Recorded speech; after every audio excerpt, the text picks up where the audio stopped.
Hello, everyone. We would like to thank you for joining us for the 15th edition of the Annual Investment Meeting webinar series. My name is Prashant Udrani, conference producer for AIM, and I'll be your MC for today. The Annual Investment Meeting is the largest investment platform in the world, an initiative of the UAE Ministry of Economy. AIM has been promoting a healthier global economy by linking investment opportunities to fast growing economies under six key pillars: foreign direct investment, foreign portfolio investment, small and medium enterprise, startups, and future cities, with a special event, One Belt, One Road. We'd like to thank our multilateral partner, Islamic Cooperation for the Development of the Private Sector, for sponsoring today's webinar. This webinar has also been sponsored by Etihad Credit Insurance, the UAE's federal export credit company. Etihad Credit Insurance provides solution guaranteed to help UAE exporters and businesses navigate through this difficult time. To find out more about ECI offerings, please email at info@eci.gov.ae. Just a few housekeeping notes before we get started. If you experience any issue with your audio or video during the webinar, just refresh your browser and that should take care of everything. We would suggest using Chrome, Firefox, or Opera. If you have any questions during the panel discussion, please type them into the question box in the control panel on the right-hand side of your screen. If the question is addressed to a particular speaker, please do mention their name at the start of the question. If you like a specific question, vote for it under the question tab so we can address it to our speakers. During the webinar, we'll be running live polls located besides the question tab.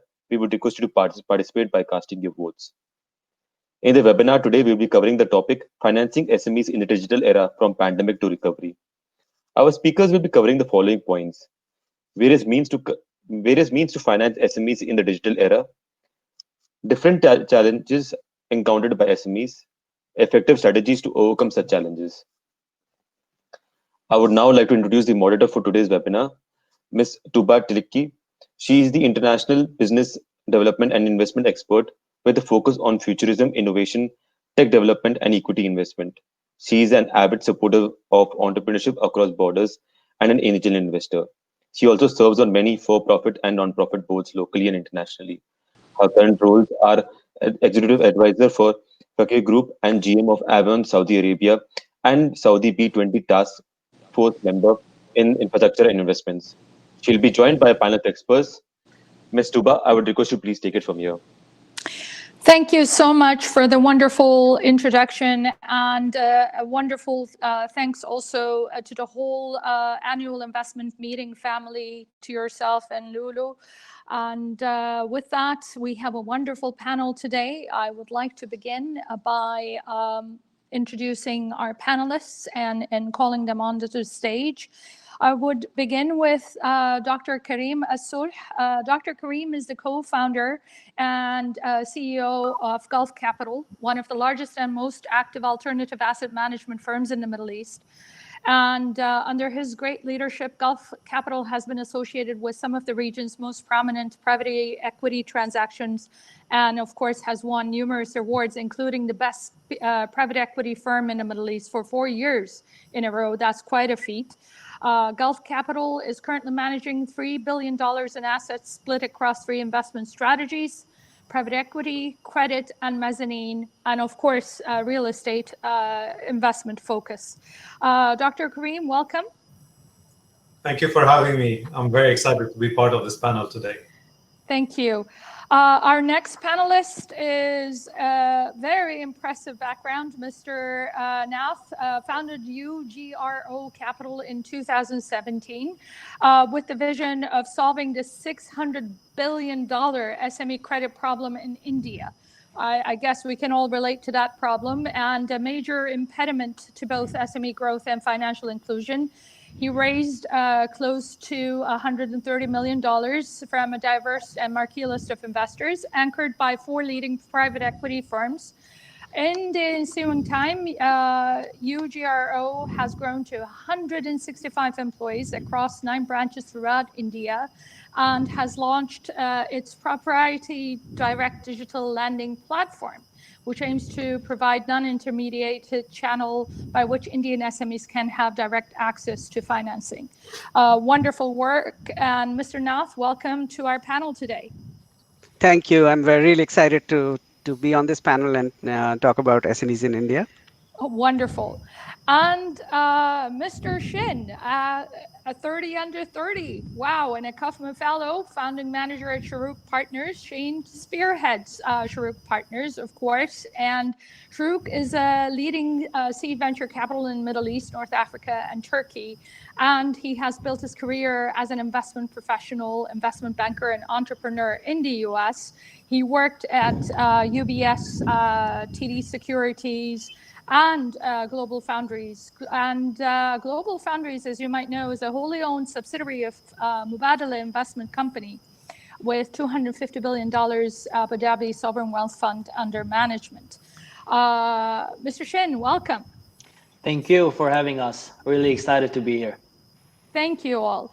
It's wonderful times, even though we're going through a huge turmoil with COVID-19 and everything that it brings. However, the world of investments have not stopped. And recently, at the end of March and beginning of April, the UAE government, Abu Dhabi to be exact, announced another $270 million investment in tech, and many billions going forward in industrial, hospitality, and especially logistics sectors. So there are quite a lot of investments in the region, and around the world. Amazon is just acquiring Slack. So lots of things are happening. And today's discussions, before we kick off, let's take a quick poll with our first poll question, please, up on the screen, where we ask, in which of the following ways is your business currently being impacted?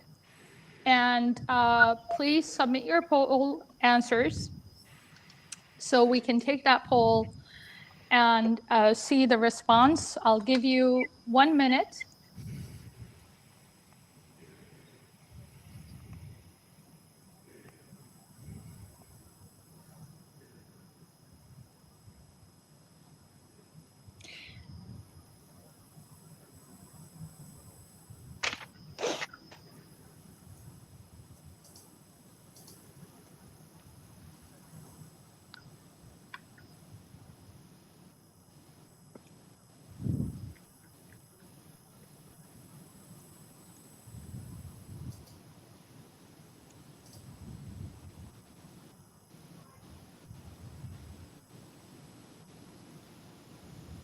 And with that, we'll close our poll. The responses indicate a very high skew towards reduced customer demand for my product and services and delays or closures in supply chain. Those seem to be the two primary impacts on businesses today.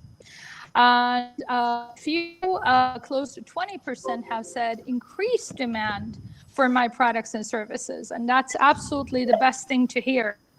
We hear that very often here as well in some of the key businesses.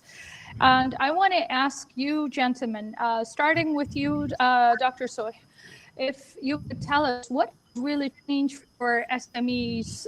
Is there a new normal for them after COVID-19, in your opinion? Thank you for the good question. There is definitely a new normal, a new reality that's setting in on many different levels. There are deep structural change in the industries, things that future trends we anticipated that to come in 2025 and beyond are coming today. It feels like we're fast forward five years ahead in 5 months, essentially.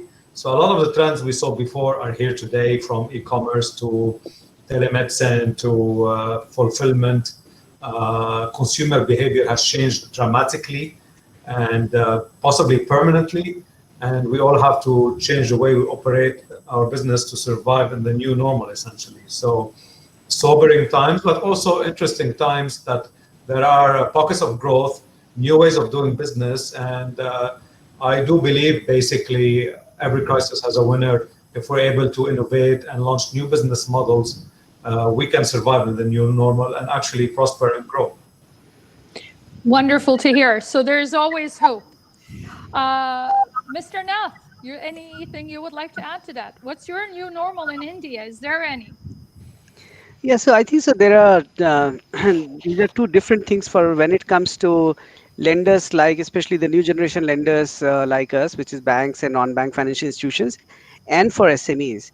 As you know, India, roughly around 40% of our GDP is contributed, 45% of our GDP is contributed by almost 75 million MSMEs in India, and they employ roughly around 110 million Indians. So it's a very large backbone to our entire economy. The fact is that all estimates show that India's GDP would, for the first time in a long period of time, would contract by -5%, and that would severely put pressures on small businesses. These small businesses historically have always suffered from lack of capital, and now the slowness in their growth would be a double whammy. And obviously there is a new normal in which people have to adjust. When it comes to the lending institution, Indian banks are flushed with liquidity, but they have never served the need of the small and micro businesses in India. That need was always served between the fintech lenders, the digital lenders, and NBFIs, who are facing severe liquidity because there is so much of risk aversion from the banks and other capital market players to provide liquidity to them. So I think so we have to just wait and watch how these things would pan out.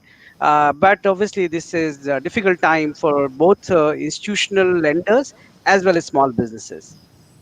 Fully agree. Fully agree.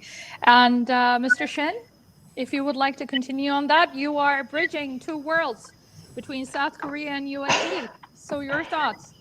So, look, I fundamentally believe that so many things are changing, but frankly, these changes are asking us to, or encouraging us to realize something frankly we knew. We have to just be core to our fundamentals, right? And that can mean a lot of things. Frankly, from a business perspective, like I see the post, the reduced customer demand for my products and services, obviously not only for COVID, but because frankly, the recession is really here, right? I don't want to sound too negative, but the overall economy globally is not doing well.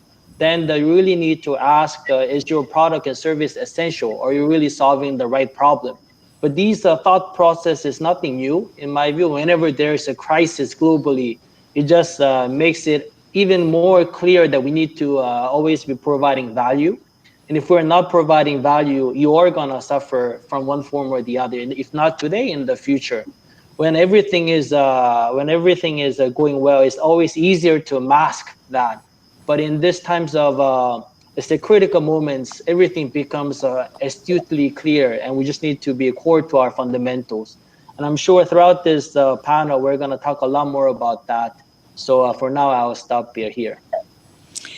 I think, you brought us organically to our next question. Looking at the fundamentals and provision of value, usually we as investors, those are the two key KPIs, whether the team in front of you can deliver it, whether this SME is going to deliver value to the market, is it worth investing in? But in the paradigm we're in now, has any of this changed? Dr. Solh, if I can ask you, what is it that you look for in an investable company today? Well, first of all, we're still open for business. We're looking for investments both in private equity and mezzanine fund. We're looking for growth. Companies that are growing and thriving in the new normal, that can adapt, generate cash, and thrive in this depressed economy and this new normal, essentially. So there are business models that still are doing well, and often they either embrace technology or operate in healthcare, in sectors that we believe, have a promise, essentially. I'll give you an example of our very latest deal, essentially. We invested in a company called Visita. It's a leading online doctor booking platform, Saudi Arabia and Egypt, and the region, essentially. It's e-health. We connect doctors with patients on our marketplace. Well, we closed this deal in February, and the pandemic hit in March. But we have a very good management team, and they look for opportunities everywhere. So during March and April, we launched a new business service, which is a teleconsultation with our doctors. So instead of the patients going to the clinics, the doctors will come to their home. And we basically started achieving, we now have almost 10,000 calls with doctors per week. And that Wow. business model could be worth more than the original business model. And we follow that telemedicine with e-pharmacy, where once the consultation is finished, we can also fulfill the pharmacy medicine order and ship it to the home of the patient. So again, that's an example of things that excite us, companies that thrives in the new normal, leverage technology and are able to adapt to the reality, because the world has changed. You have to adapt to the new realities. And I think that's, with the natural norm of things, how to fit yourself to the current market and pivot. Most businesses that were unable to make that shift, unfortunately, are shutting their doors or are paying salaries off their books. And I hear you. And great work on Visita. We use it here in Saudi. So thank Okay. you so much. Thank you. Thank you for that. sending us a Thank business. you for backing it up. Thank you. And with that, Mr. Nath, I mean, companies that had a very difficult time convincing investors about the virtual world. Usually, when you see any SME saying virtual education, telemedicine, telehealth, not many investors were visionary enough or futuristic enough to understand the market value of this. In your opinion, has the events that have led to June of 2020 convinced investors more, and are they now forcing SMEs to take on the digital, the transformation much more seriously than they would have in the real world? Yeah. So I would say two things. If you look at, and again, I will give you a perspective of a lending institution, right? So the gap of credit in a market like India of a $650 billion has always been a huge gap. When we decided to set up this business in 2017 and 18, and when we raised our first round of capital, which was straight $130 million, most of the people came and said that why you're raising such a significant size of the capital. But we believe that if we have to build a digitized lending platform, the size of the capital is one of the key factors to be successful. And more so in the current environment, and we are a highly specialized 8 sector platform. We lend only to education, healthcare, food processing, hospitality. So it is clear at that point of time, whether it is a lending institution or an underlying customer, digital was one of the key prime factor. I think that this pandemic is forcing people to rethink. There was an inertia in adoption rate. Now you have no choice to remain in the status quo. You have to adapt it. To give you an example, we waited for 1 year to start our business operation. Our entire credit model was built around understanding a digitized cash flow coming out of the bureau score and the payment track and transaction track record. And we always found that especially in SMEs, that they don't have focus on data and they don't provide the enough data for us to underwrite. In last 2 months, actually, when we went, and there are a lot of government schemes which have come, and we wanted to utilize and give the liquidity back to SMEs, we are now seeing them adopting to that and being able to provide that data much more faster, because they're all sitting at home. They are forced to look at more digital. The transaction data and the banking data has become more prominent. So I think obviously there are certain businesses like hospitality and others are suffering big way, but you will see an emergence of a new class of small businesses which will have large focus of digital delivery in every segment of the market. I don't think so that everything would go physical, digital, but the large component of things which otherwise could have been done digitally, which was not happening, you'll see an acceleration on that. Very well said. I hope we leapfrogged at least 10 years ahead in digital transformation. And Mr. Shin, so how easy it is for an entrepreneur that could prove that he has the fundamentals in place to convince you now to invest in him? What methods of pitching have changed for you? How differently you're looking at investments? Could you elaborate for us? So uh, we as a Shurok, we have been extremely active. Some of the investments we have closed, we just didn't announce it yet, but we have been really actively looking. And as Shurok, because we focus on early stage, So Gulf Capital, they focus on the bit later stage than us. So we focus on a really early stage, be that pre-seed up to Series A. Can each week we see about 20 to 25 companies a week that we actually save the pitch deck and we evaluate. And if we include the list, all the cold emails, messages, is a lot more than that. So we're definitely open for business now to talk about the investment side. I think the biggest the hurdle is, and I'm sure that every investor will agree, like for us, because we really try to be active with the companies we invest, and we really care about being the founders' partners. Building that personal relationship, in addition to the business, is actually quite key. But now, when you have all this phone calls or Zoom video calls, frankly, I actually miss the times we used to have a dinner with each other, just because that personal friendship and relationship is something is very different. When you're on the board, you know that you're going to have a lot of interactive and tough decisions, right? And I want you to make sure we have that strong friendship and trust as a founder to an investor, is because we like to serve as the lead even before we put millions of dollars. And frankly, it's a bit hard to have that over Zoom. So this, I do think, implicitly affects us, and it just gives us a bit less comfort, right? But it's something that we don't have an option, so we have to adapt to it. Otherwise, we're not gonna just sit and idle, because there are many great opportunities out there.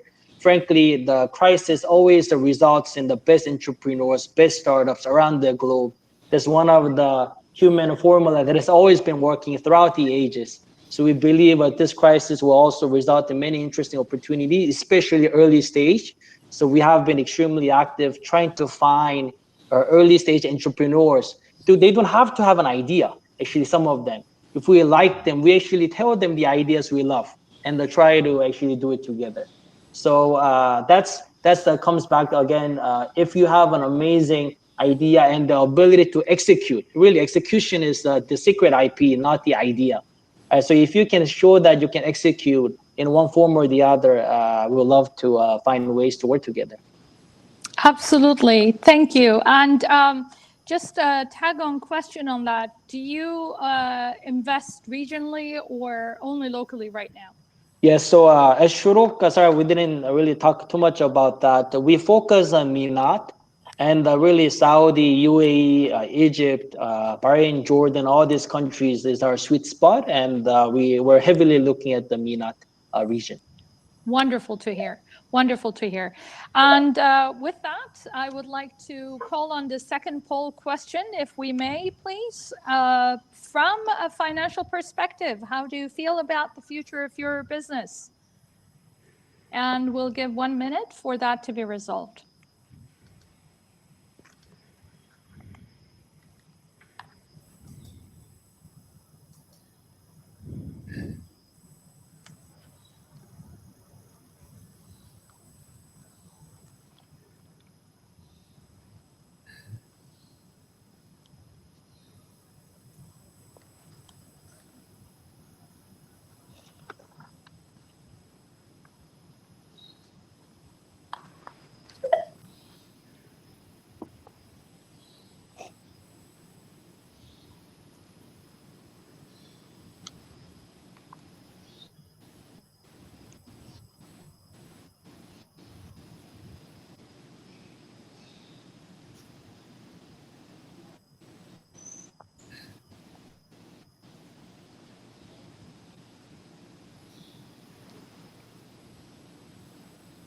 Okay. I think we have most of our results. Somewhat confident is the prevailing answer, if you can see your screen. However, when the question did kick off, 50% was saying very confident. Confidence of SMEs about their financial future is very important, and that's part of also citizenship, quality of life, and governments looking to subdue any tremors this COVID-19 might bring along the businesses, and especially the job security. But how do we also ensure investors feel at peace? What do they see as the financial survival of many of their businesses? Dr. El Solh, looking at your portfolio today, and you are one of the, by far, the best private equity houses in the whole region. And I wanted to ask, has anything in your portfolio changed in terms of you shifting your focus, in how you ensure your investors that there's nothing to worry about? What do you exactly do to give them confidence about the future of your investments? Well, we have 28 portfolio companies across private equity and private debt.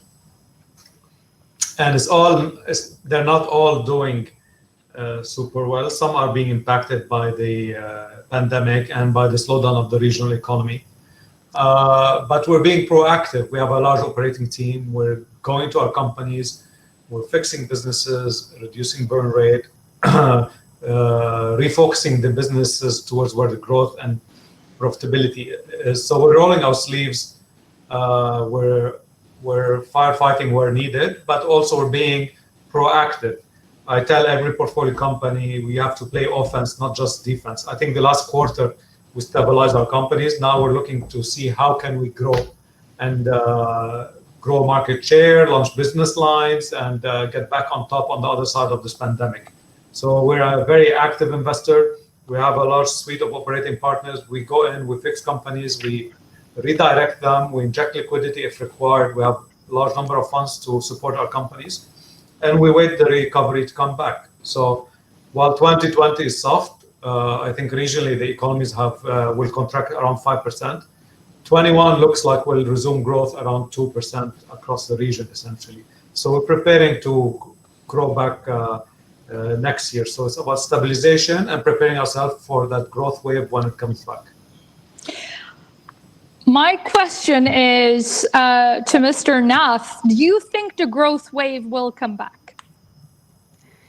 Do we have to build on an expectancy that things will go back, or do we have to move forward expecting them not to?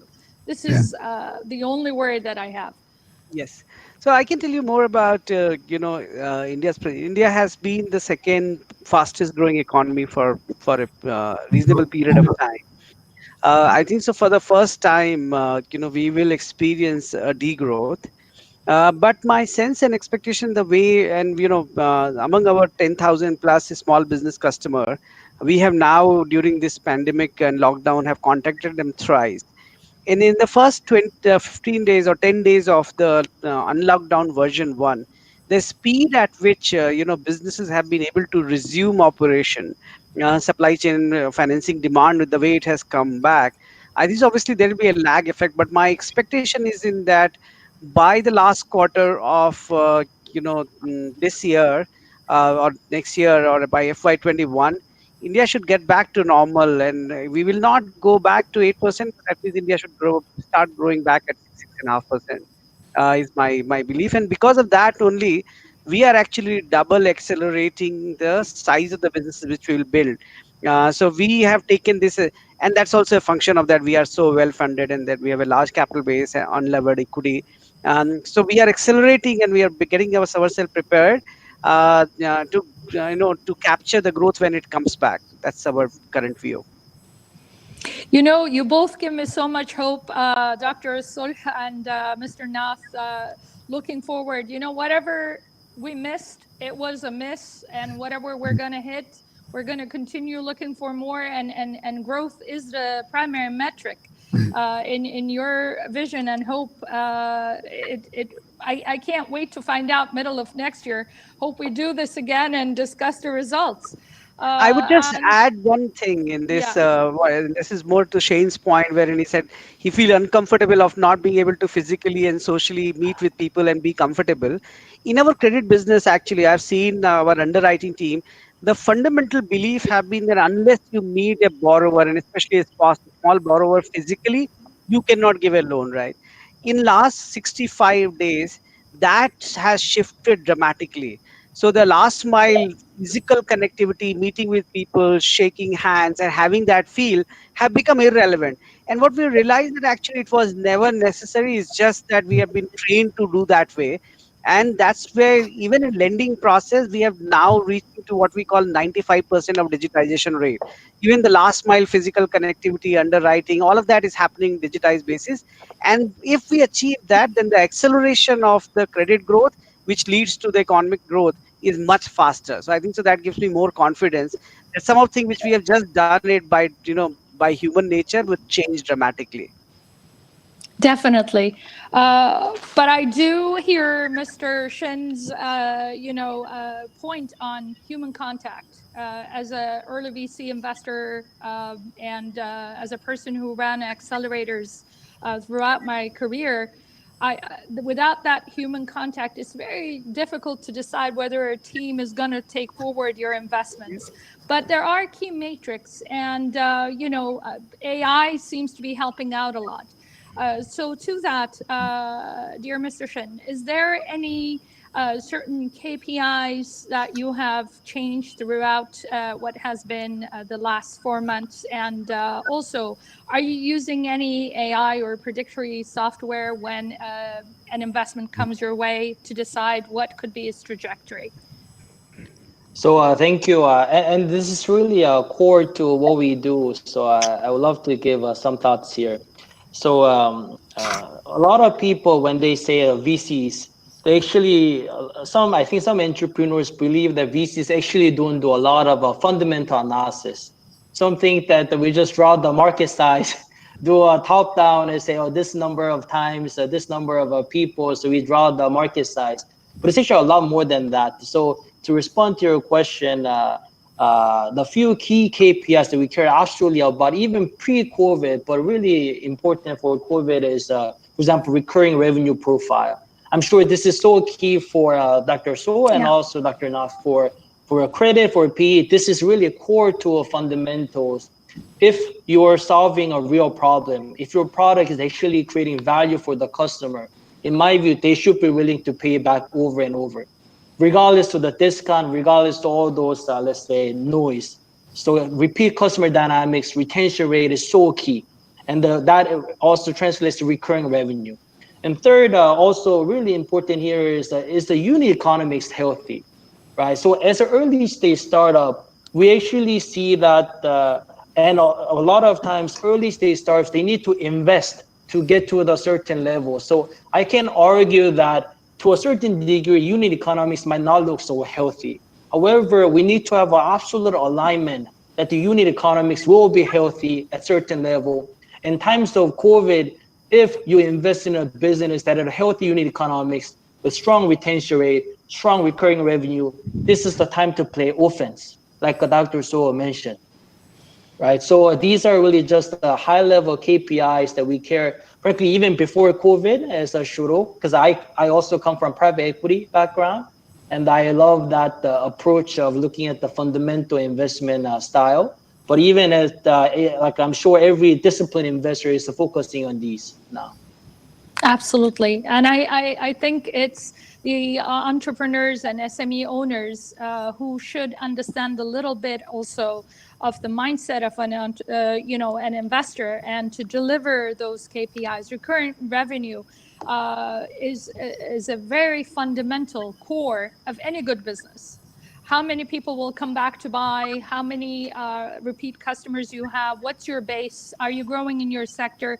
All these key KPIs sometimes seem to be lost in discussion of how great they feel as the next Uber or, the usual pitch. I just want to ask to Dr. Solh, one of the key fundamentals we're looking at in our investment portfolios differently is risk aversion and how to manage risk and risk dynamics. And apparently, most investors in our portfolios are recurring, in their thought of COVID is one thing. And before it was SARS, before it was something else. And this could be repeated every 2-3 years. How do we become more bulletproof? And how do we manage our risk profiles? Has anything in your mind changed in risk management going forward? And will it stay there? It's true. We're looking at the business models of every new investment and see what can impact them essentially. One thing we've decided is to diversify. For example, when we invest in a company, we like platforms that operate across a large number of countries. Some go up, some go down. On average, we're doing okay. So as we invest across the Middle East, we like to invest in companies that operate in 5, 10 countries essentially. So we try to diversify single country risk. We also, within our portfolio construction, we like to have at least 10 deals in many different sectors. And we've also moved away from cyclical sectors. So we're doing less construction, oil and gas. And we're going very focused on defensive sectors. So we've done a lot, 6 deals so far in healthcare. We've invested in healthcare, which is quite resilient, defensive. But also we've invested in technology and payments industry of the future. So we're gravitating towards new sectors that we didn't look at 10 years ago. For example, in Saudi Arabia, we just invested in Jidya, the largest point of sale payment fintech company, essentially, growing very, very fast.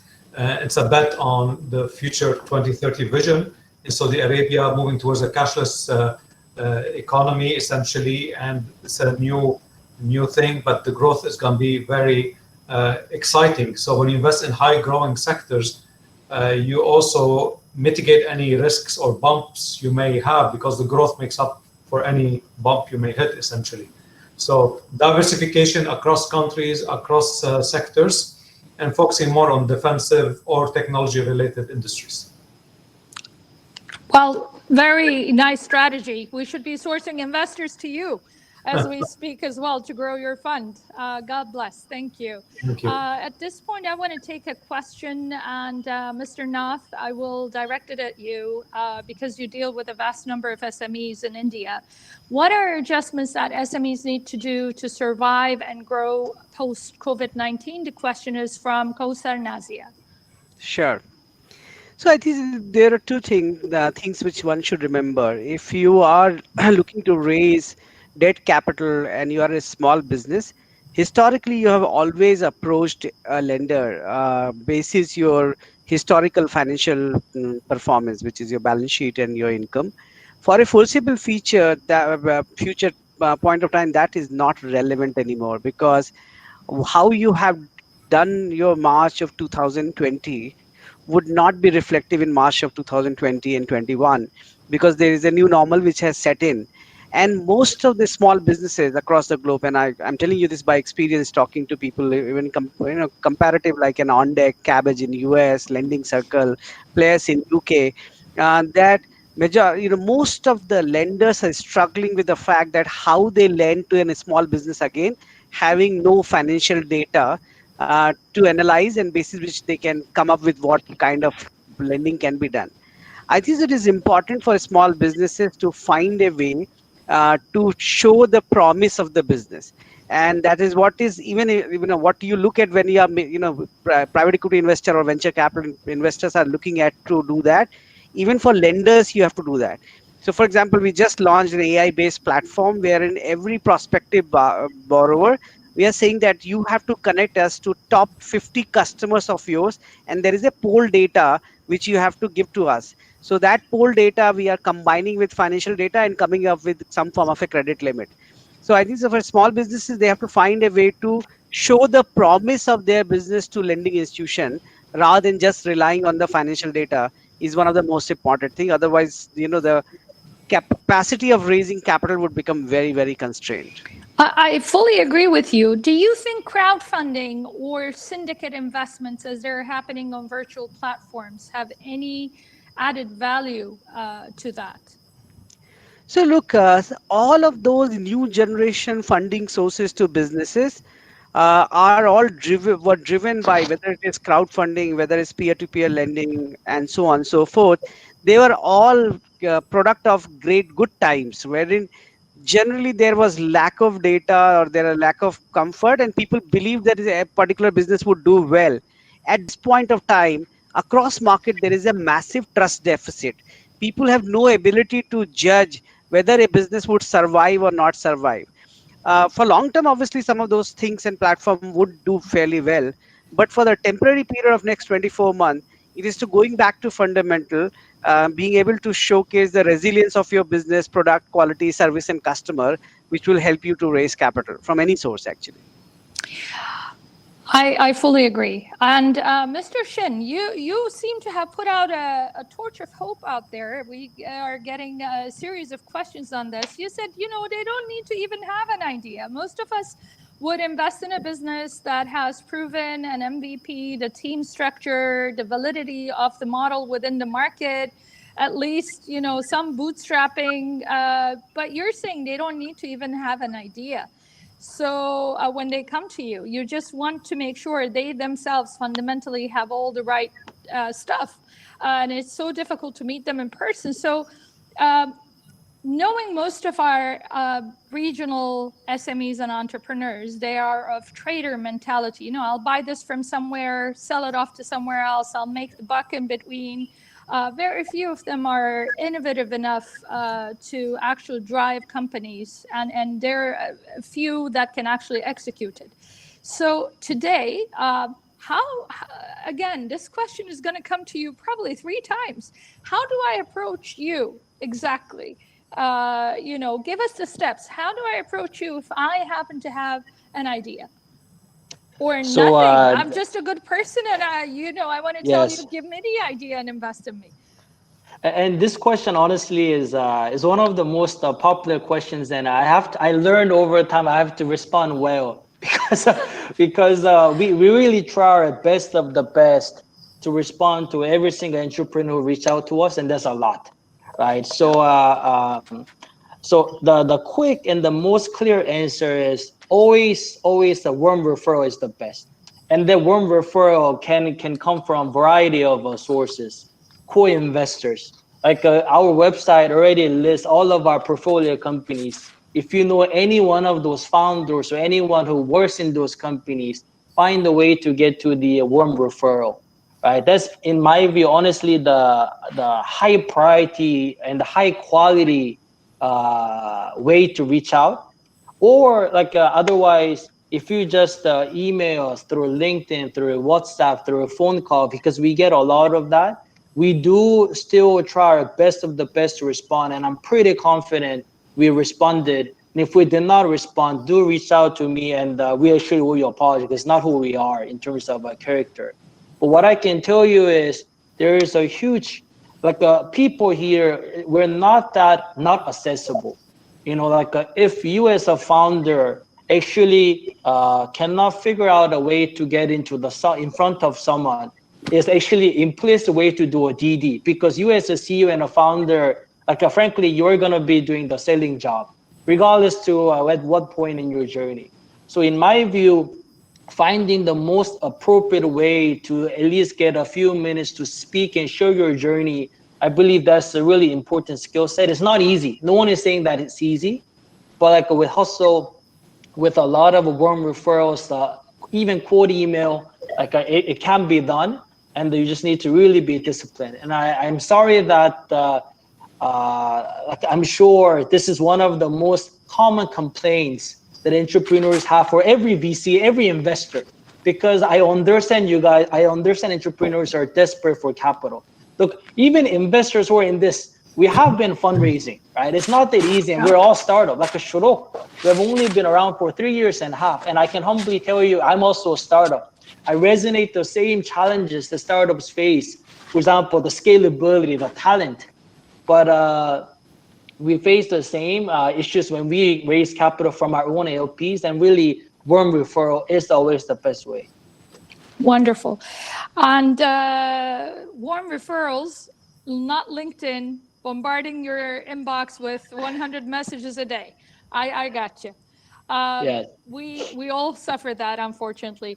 Dr. El Solh, you are investing across nations and internationally. Africa, to me, it seems to be a little bit of a challenge, because we have, as Shane was saying, Mr. Shin was saying earlier, warm referrals, and we don't normally have a lot of people in our networks that are working in Nigeria, in Uganda, in parts of Africa, in Gambia, that are really prospering in they are developing so many new technologies, and they are in need of investments. Mostly, if I get an email from Africa, I just say, well, sorry, I can't do that because I don't know your market. How do you go about it? And what would you recommend for African SMEs and entrepreneurs reaching out to investors in UAE? What would be that makes sense point for the investors, for African startups, and especially at your level, growth seeking companies? So that's a good question. We thought a lot about how do we expand into Africa. Africa is a fast-growing continent. I think 7 of the 10 fastest cities in the world will be in Africa, and it offers exciting growth. But we don't have operations in Africa. So we said, we're not going to do direct private equity deals in Africa, but what we could do is mezzanine, find good companies or good partners or other private equity firms and ride with them, provide them acquisition finance, growth capital, but find good partners to travel with them to Africa, essentially.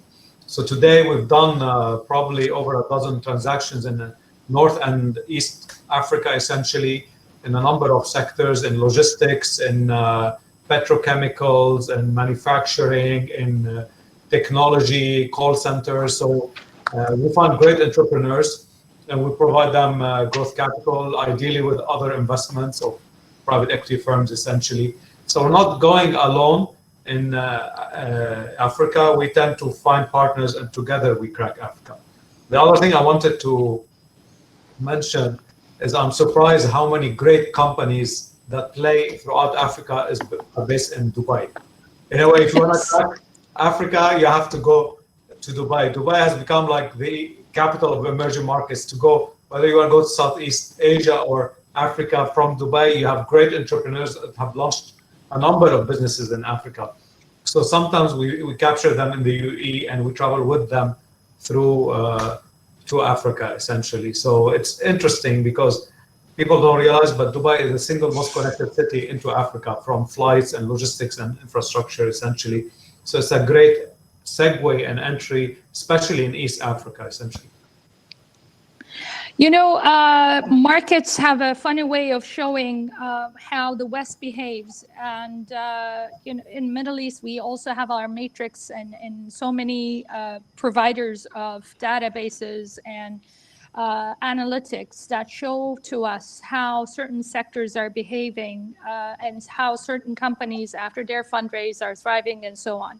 But we haven't seen much of the metrics for Africa being projected and highlighted. So maybe there's opportunity for the African entrepreneurs and SME owners in the questions. There's an opportunity there. You need to highlight your region, just as well as Dr. El Solh did right now. Look at the hope he gave us, and we need to look at it much more fundamentally. With that, I would like to come to the next poll question. And it is thinking about the coming 6 months. One of the main worries is the economy itself. I mean, we have factors that are way out of our control sometimes. Do we think the economy will go into a recession, or it will be flat, or there will be economic growth and expansion?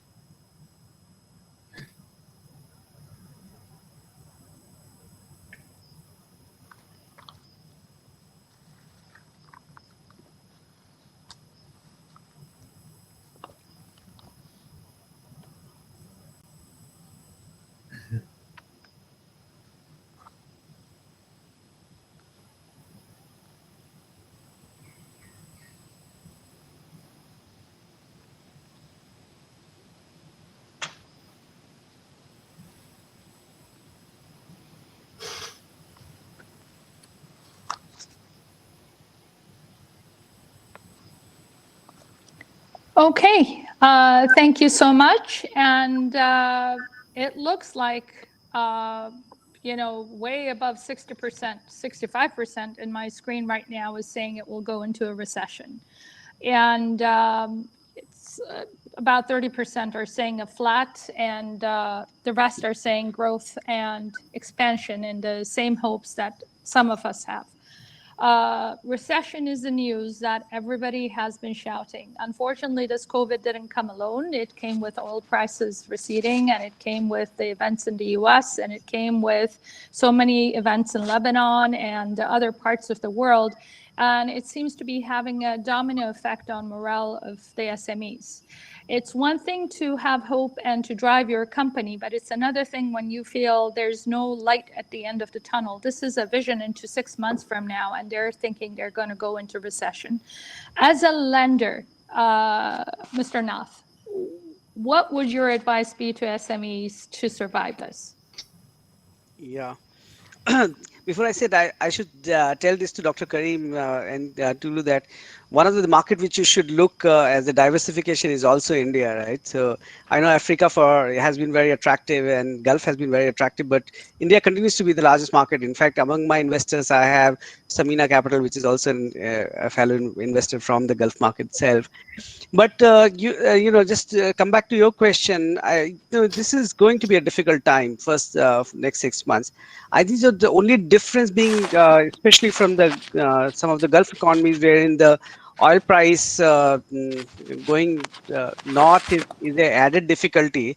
Actually, reduction in oil price has given a massive headroom to the Indian government to launch a stimulus. Because that consumes a large portion of our current account and fiscal deficit. And government has been very supportive, and they have done roughly around $30 billion of package for SME and micro SME. But I don't think so that's enough. The biggest and most important thing for small businesses at this point of time is survive, sustain, and grow. That all small businesses have to recognize that fundamentally markets are extremely challenged. They have to be very frugal.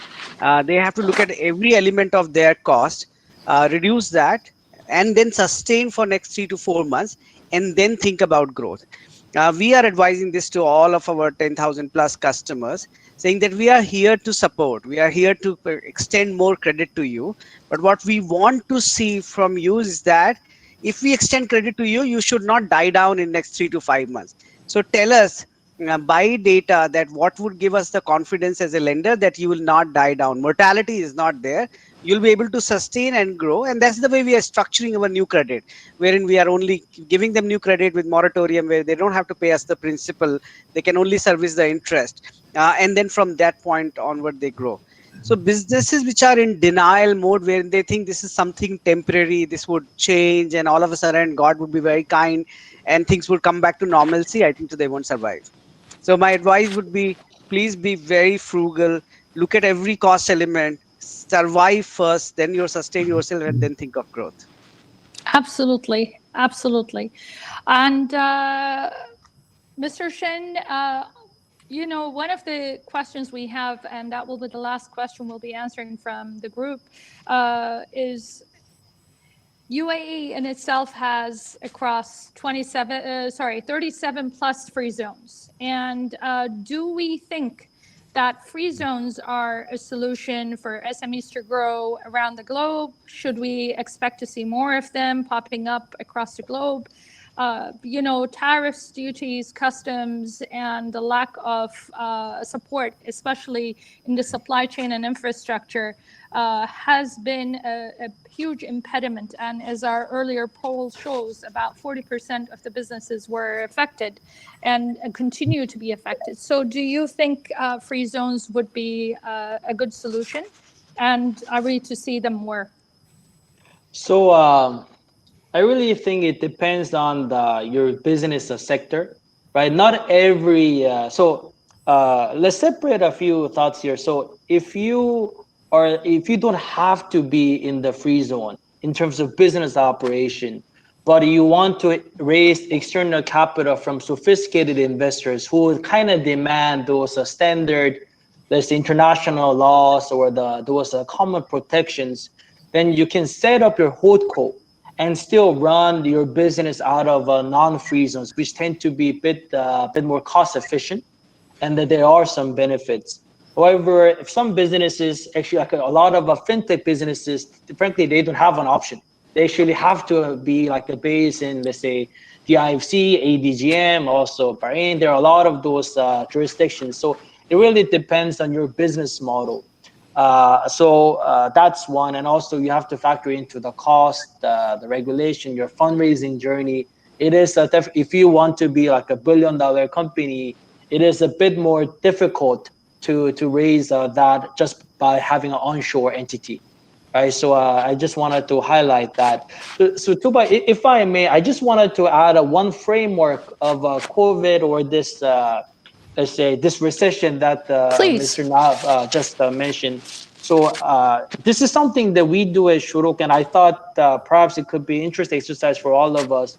When you look at your startup, when your own journey, I highly encourage to look at in 4 dimensions. First is the impact. Is it high impact and low impact from, it can be COVID or it can be recession or it can just be 2020, right?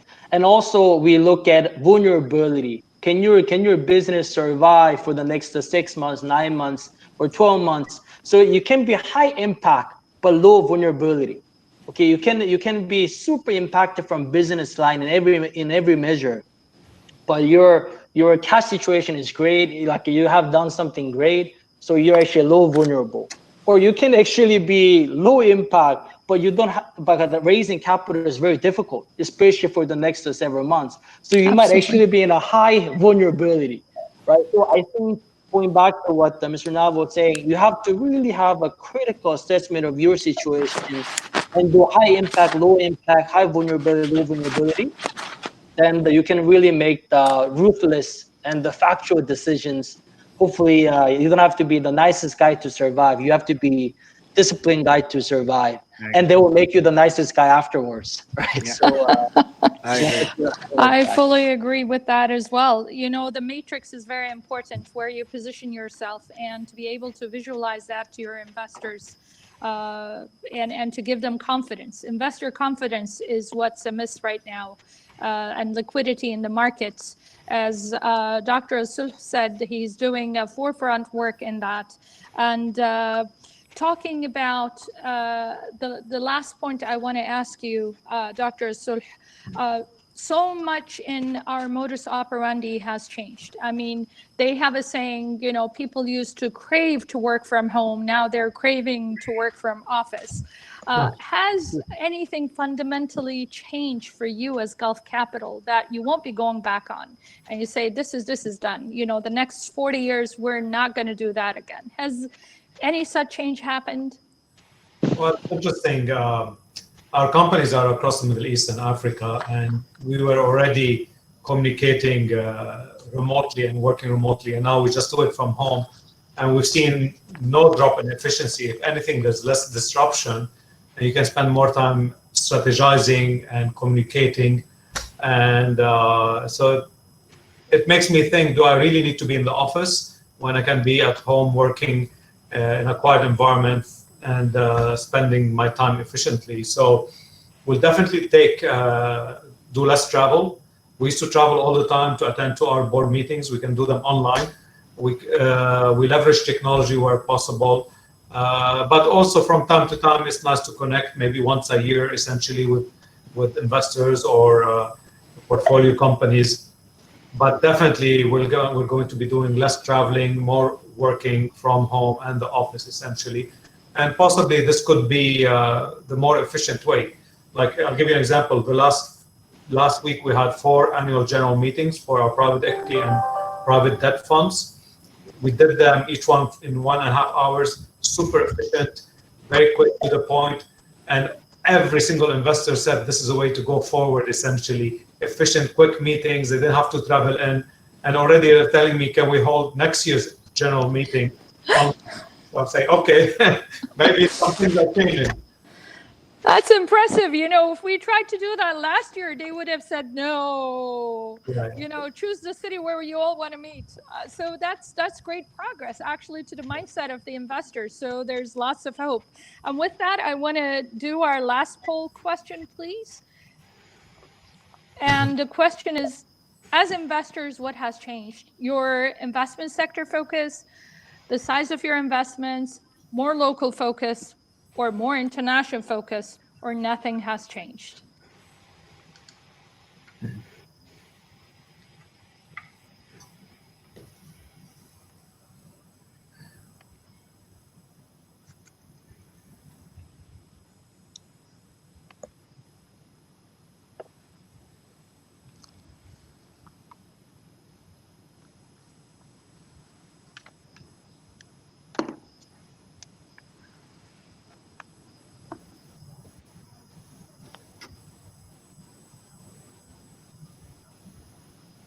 Well, majority has said their investor sector focus, as expected.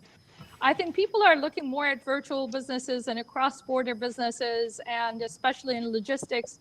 You know, we in Saudi, we had the entertainment sector all lined up in investments, and that all of a sudden tripped over to industrial and healthcare and logistics, which are real sectors with real fundamentals. And, you know, everything is good once we hopefully get back to, you know, being outside all together and interacting. Possibly a couple of years from now. But till then, this is the focus for us. And thank you, gentlemen, all for taking the time to join us. If I could ask each one of you to say, if there was one word you're supposed to focus on as an SME, what would it be? And I'll start with Mr. Nath, please. I think resilience and digitization is the two things which I would definitely focus on. Thank you. And Mr. Shin. You said just one word, right? Oh man, One this is word, resilience, he said, and digitization. So he took two for you. so.